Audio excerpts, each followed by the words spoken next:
ज्या घरात गुरुचरित्राचा हा अध्याय वाचला जातो तिथे कसलीच कमी राहत नाही. हा गुरुचरित्राचा अध्याय एवढा शक्तिशाली, एवढा चमत्कारी आहे की आपण जर याचा वाचन रोज सकाळी किंवा संध्याकाळी केले, घरातल्या एका सदस्याने केले, तरी लाभ संपूर्ण परिवाराला, संपूर्ण कुटुंबाला होतो. मग ती पैशाची समस्या असेल किंवा मानसिक समस्या असेल, आर्थिक समस्या असेल, आरोग्याची समस्या असेल, व्यापाराची समस्या असेल, शिक्षणाची समस्या असेल, पारिवारिक समस्या असेल, कोणतीही समस्या असेल ती समस्या सुटते. सुख समृद्धी ऐश्वर्य त्या घरात नांदते.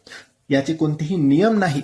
यासाठी तुम्ही छोटीशी पोथी घेऊ शकतात किंवा संपूर्ण गुरुचरित्र तुमच्या घरात असेल तर त्यातून तुम्ही हा अध्याय वाचू शकता. हा अध्याय आहे गुरुचरित्राचा 18वा अध्याय. एक वेळेस याचे वाचन रोज करायचे आहे. तुमच्या सेवेमध्ये तुम्ही जीही सेवा करत असाल त्या सेवेमध्ये फक्त एक वेळेस गुरुचरित्राचा 18वा अध्याय रोज वाचा. स्वामींचे भक्त असाल, सेवेकरी असाल तर स्वामींवर विश्वास ठेवून वाचा. स्वामी सर्व इच्छा, मनोकामना तुमच्या पूर्ण करतील. श्री स्वामी समर्थ.